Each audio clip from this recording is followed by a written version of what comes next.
Good evening बच्चों। आज हम पढ़ने वाले हैं एनसीईआरटी की क्लास 6 के मैथमेटिक्स का चैप्टर 3 का एक्सरसाइज 3.3 के पहले 3.3 पढ़ेंगे। उसके लिए हम पहले जानेंगे कि कॉमन फैक्टर्स, कॉमन मल्टीपल्स क्या होते हैं, ठीक है। और एक वर्ड आया को प्राइम नंबर्स, ये क्या होते हैं, ठीक है। बच्चों देखिए, अभी तक हमने केवल फैक्टर्स निकालना सीखा था, ठीक है। अब हम कॉमन फैक्टर्स निकालना सीख रहे हैं। यहाँ पे हम पहले 4 के फैक्टर्स निकालेंगे, 1, 2 एंड 4। एंड 18 के फैक्टर्स क्या हो जाएंगे, 1, 2, 3, 6, 9 एंड 18, ठीक है। अब देखिए यहाँ पर 4 के फैक्टर्स 1, 2 हैं, 18 के फैक्टर्स 1, 2 हैं। मतलब कि 4 और 18 के कॉमन फैक्टर्स क्या हो जाएंगे, 1 एंड 2, 4 और 18 दोनों के कॉमन फैक्टर्स हो जाएंगे, ठीक है। अच्छा, कॉमन फैक्टर्स क्यों पढ़ रहे हैं हम, ठीक है, क्योंकि इसके आगे ही हम हाईएस्ट कॉमन फैक्टर मतलब कि एचसीएफ को भी पढ़ेंगे। बच्चों देखिए, नेक्स्ट उदाहरण एक और है। 4 और 15 दोनों के अलग अलग फैक्टर्स निकाले हैं, तो 4 के फैक्टर्स 1 to 4 मालूम है, 15 के फैक्टर 1, 3, 5, 15 आ गए, ठीक है। अच्छा, अब इनके कॉमन फैक्टर्स क्या हो जाएंगे। अब देखिए इन दोनों में केवल कॉमन फैक्टर्स यहाँ पे केवल 1 आ रहा है ना, 1 इसका केवल कॉमन फैक्टर है। तो ऐसे नंबर्स जिनके केवल एक ही 1 ही कॉमन फैक्टर होता है, 1, ठीक है, तो इन्हें ऐसे नंबर्स को हम को प्राइम नंबर्स कहते हैं, है ना, को प्राइम नंबर्स। बच्चों ऐसे ही हम 3 नंबर्स में के भी कॉमन फैक्टर्स निकाल सकते हैं। मान लीजिए 3 नंबर्स हैं 4, 12 और 16, तो इनके अलग अलग फैक्टर्स हमने यहाँ लिख लिए, 1, 2, 4, 12 के 1, 2, 3, 4, 6 एंड 12 एंड 16 के 1, 2, 4, 8 एंड 16, ठीक है। अब इनके कॉमन फैक्टर्स क्या हो जाएंगे बच्चों, देखिए 1, 2 एंड 4 इनके कॉमन फैक्टर्स हैं। इन तीनों में सबसे बड़ा फैक्टर कौन सा है, हाईएस्ट कॉमन फैक्टर 4, ठीक है ना आसान। बच्चों यहाँ पे देखिए ट्राई दीज में 2 क्वेश्चंस हैं, ए और बी। 8, 20 और 9, 15 के कॉमन फैक्टर्स निकालना है, ठीक है, ये भी आप आसानी से निकाल सकते हैं। बच्चों कॉमन फैक्टर्स के बाद हम कॉमन मल्टीपल्स निकालना सीखेंगे। कॉमन मल्टीपल्स के लिए हम 2 नंबर्स ले लेते हैं, 4 एंड 6। देखिए हमने 4 के मल्टीपल्स कुछ लिखे हैं यहाँ पे, 4, 8, 12, 16, 20, 24, और ये बिल्कुल इनफाइनाइट तक जा सकता है, ठीक है, अनंत तक कई नंबर्स हम मल्टीपल्स के रूप में लिख सकते हैं। ऐसे ही 6 के ही मल्टीपल्स हमने लिखे हैं, 6, 12, 18, 20, 30, ठीक है, ये भी अनंत तक इनफाइनाइट तक जा सकता है। अब हम इनके कॉमन मल्टीपल्स बताते हैं आपको। तो बच्चों देखिए 4 और 6 के कॉमन मल्टीपल्स फर्स्ट 3 लिखे हमने, 12, 24 एंड 36। ऐसे बहुत सारे मल्टीपल्स इसके आ जाएंगे, है ना आसान। बच्चों ऐसे ही 3 नंबर्स या 4 नंबर्स के भी कॉमन मल्टीपल्स निकाले जा सकते हैं, ठीक है। यहाँ कुछ एग्जांपल्स दिए हैं, 5, 6, ये करके देखिए, ठीक है, आसान है, समझिए इसको। अब मैं आपको एक्सरसाइज 3.4 बताता हूँ, ओके। 3.4 बताने के पहले बच्चों केवल एक लाइन बताना चाहूँगा महत्वपूर्ण। Coprime numbers, 2 numbers having 1 as common factor are called coprime numbers, ठीक है। मतलब ये नंबर आपस में डिविजिबल भी नहीं होते हैं, ठीक है, केवल एक ही कॉमन फैक्टर होता है 1, ओके। तो प्यारे बच्चों देखिए यहाँ पर फर्स्ट क्वेश्चन में बोला है 3.4 के, find the common factors of a में 20 एंड 28, ओके। तो बच्चों देखो इसके लिए हमने क्या कर लिया है, पहले 20 के फैक्टर्स निकाल लिए हैं, 1, 2, 4, 5, 10 एंड 20। और 28 के फैक्टर्स क्या हो जाएंगे, 1, 2, 4, 7, 14 एंड 28। अब इन दोनों के कॉमन फैक्टर्स कौन कौन से हैं, 1, 2 एंड 4, क्लियर है, ठीक है। और इसमें से सबसे बड़ा फैक्टर कौन सा है, 4, ओके, है ना आसान और मज़ेदार। ऐसे बच्चों देखिए क्वेश्चन नंबर बी में 15 और 25 के कॉमन फैक्टर्स निकालना था। तो ये क्या फैक्ट, उसके लिए हम 15 के फैक्टर्स लिख लेंगे, 1, 3, 5 एंड 15, ठीक है। और 25 के फैक्टर्स क्या हो जाएंगे, 1, 5 और 25। अब इन दोनों के कॉमन फैक्टर्स क्या होंगे, 1 और 5 ओनली, ठीक है। तो 2 कॉमन फैक्टर हो गए 1 और 5, है ना आसान और मज़ेदार।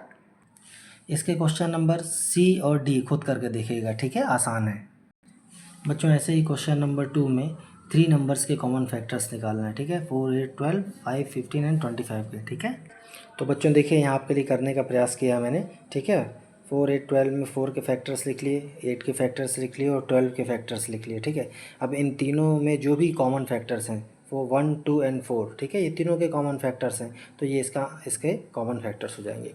ऐसे ही 1, 5, 15 एंड 25 में कॉमन फैक्टर्स क्या हो जाएंगे, 1 एंड 5, ठीक है, जो तीनों में है, ओके, है ना आसान और मज़ेदार।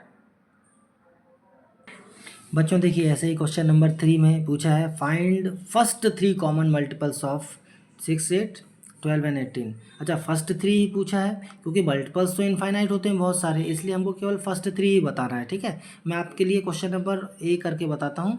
ठीक है, क्वेश्चन नंबर बी आप खुद करके देखिएगा। ओके, देखिए बच्चों यहाँ पर 6 और 8 के कॉमन मल्टीपल्स निकालने के लिए फर्स्ट 3 हम पहले 6 के मल्टीपल्स लिख लेंगे, मतलब कि 6 की टेबल लिख रहे हैं हम यहाँ पे सिंपल। ठीक है, 6 1 जा 6, 6 2 जा 12, 6 3 जा 18, 6 4 जा 24, ऐसे करके हम 48, 6 9 जा 54, 6 10 जा 60, 6 11 जा 6 12 जा 72, है ना, ऐसे करके लिखते जा रहे हैं। और आगे भी देखिए हमने फिर मल्टीपल्स ऑफ 8 मतलब 8 की टेबल लिखी आगे तक। ठीक है, 8 1 जा 8, 8 2 जा 16, 8 3 जा 24, 8 4 जा 32। ठीक है, ऐसे करके अब आप देखिए मैंने यहाँ पर ये बताने के लिए कि इसमें कॉमन मल्टीपल्स कौन से हैं, मैंने इसमें एक राउंड किया। ठीक है, तो 24, 48 एंड 72 ऐसे 3 नंबर्स हैं जो दोनों में कॉमन आ रहे हैं, दोनों की टेबल में, तो यही इनके फर्स्ट 3 कॉमन मल्टीपल्स हो जाएंगे। ठीक है, अच्छा यहाँ पे एक मज़ेदार बात देखिए, इनमें सबसे छोटा कौन सा है, 24, मतलब कि सबसे 6 और 8 का जो सबसे छोटा मल्टीपल है वो है कॉमन मल्टीपल, वो है क्या है, 24। ठीक है, तो यहाँ से आप एलसीएम को भी समझ पाएंगे, लीस्ट कॉमन मल्टीपल को भी, है ना। बच्चों देखिए 12 और 18 में भी आप 12 की टेबल लिख देंगे यहाँ पे। ठीक है, 12 1 जा 12, 12 12 2 जा 24 ऐसे करके। ठीक है, और 18 की भी टेबल यहाँ पे लिख देंगे। ठीक है, 18 18 2 जा 36। अब इसमें देखिए कॉमन क्या क्या आ रहा है, तो 36 यहाँ भी है, 36 यहाँ भी, 72 भी यहाँ है, 72 भी, 108 भी यहाँ भी, 108। ठीक है, ये मल्टीपल्स आगे बढ़ते जाते हैं, लेकिन हमें फर्स्ट 3 कॉमन मल्टीपल्स ही लिखना है, तो वो क्या हो जाएंगे, दोनों में जो कॉमन है 36, 72 और 108। ओके बच्चों देखिए क्वेश्चन नंबर 4 में 100 से छोटे ऐसे नंबर्स लिखने हैं जो कि 3 और 4 दोनों के कॉमन मल्टीपल्स हों। ठीक है, ये बहुत ही आसान है बच्चों, यहाँ पे 3 और 4 दोनों का मल्टीप्लाई कर देना है तो 12 आ जाएगा, बस 12 की टेबल पढ़ देना 100 तक। ठीक है, क्यों, क्योंकि ये दोनों को प्राइम नंबर्स हैं। ओके, आप यहाँ पर क्या कर सकते हैं, 3 की टेबल अलग अलग लिख सकते हैं, 4 की टेबल अलग अलग लिख सकते हैं और कॉमन मल्टीपल्स निकाल सकते हैं। एक दूसरा तरीका जो अभी मैंने आपके लिए किया है वो आपको बताता हूँ मैं। बच्चों देखिए यहाँ पर 3 और 4 का हमने मल्टीप्लाई कर दिया, 12 आ गया। अब 12 की टेबल हम लिख देते हैं यहाँ पे, तो ये सारे इनके कॉमन मल्टीपल्स हो जाएंगे अप टू 100, 12 24 36 48 60 72 84 एंड 96। ठीक है, 108 नहीं होगा क्योंकि ये ज़्यादा है या उससे बड़ा है। ठीक है, उससे नहीं होंगे, तो ये इसका करेक्ट सॉल्यूशन है। ओके, है ना आसान। बच्चों देखिए नेक्स्ट क्वेश्चन नंबर 5 में पूछा है कि ये जो आपको 6 क्वेश्चन दिए इसमें से कौन कौन से प्राइम नंबर्स हैं। ठीक है, मैंने अभी आपको बताया था कि को प्राइम नंबर्स वो होते हैं जिनके बीच में केवल और केवल एक ही फैक्टर होता है जो कि 1 होता है। ठीक है, तो मैं आपके लिए एक क्वेश्चन करूँगा ए वाला, बाकी क्वेश्चन आप खुद करके देखेंगे। ओके बच्चों देखिए यहाँ पर हमने पहले 18 के फैक्टर्स लिखे, 1 2 3 6 एंड 18, और 35 के भी फैक्टर लिखे, 1 5 7 एंड 35। आप यहाँ बिल्कुल साफ साफ देख सकते हैं, क्लियर देख सकते हैं कि कॉमन फैक्टर इन दोनों के बीच में क्या है, केवल 1, तो ये दोनों को प्राइम होंगे। है ना आसान और मज़ेदार। बच्चों देखिए क्वेश्चन नंबर 6 में पूछा है a number is divisible by both 5 and 12 by which other number will that number be always divisible. ठीक है, तो ये बहुत आसान है बच्चों, समझ आप देखिए यहाँ पे 5 और 12 दोनों को प्राइम नंबर्स हैं, मतलब इनके बीच में केवल कॉमन फैक्टर 1 होगा, तो हम बिल्कुल सीधा सीधा इन दोनों का मल्टीप्लाई कर देंगे, तो जो भी आएगा वो नंबर हमेशा डिविजिबल होगा। ठीक है, मतलब कि 60 से भी 12 इंटू 5 मतलब 60 से भी जो भी नंबर दिया हुआ हो, यदि 5 से डिविजिबल है, 12 से डिविजिबल है, तो वो इन दोनों के मल्टीप्लाई से भी डिविजिबल होगा ऑलवेज। ठीक है, कैसे देखिए, तो देखिए बच्चों यहाँ पर इन दोनों का कॉमन फैक्टर 1 है, तो हम इन दोनों का मल्टीप्लाई कर देंगे तो 60 आएगा। ठीक है, अब एक उदाहरण ले लिया मैंने 120 5 से भी डिविजिबल है, 120 12 से भी डिविजिबल है, और 120 60 से भी डिविजिबल है। ठीक है ना आसान और मज़ेदार।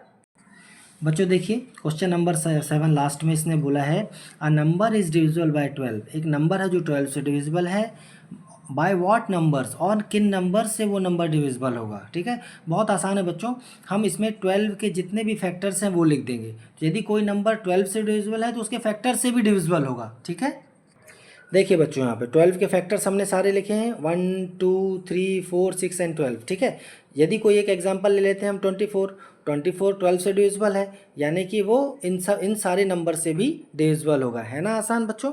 अच्छा बच्चों इसमें आप देखिए यदि आपको 3.4 में कुछ क्वेश्चन पूछना हो या कुछ पूछना हो तो मुझसे पूछिएगा प्लीज़, और चैनल को सब्सक्राइब कर लीजिए ज़रूर। इसमें आपको जब भी मैं कोई नया वीडियो डालूँगा तो आपको उसका इंटीमेशन चला जाएगा, आप देख पाएंगे। Thank you, bye.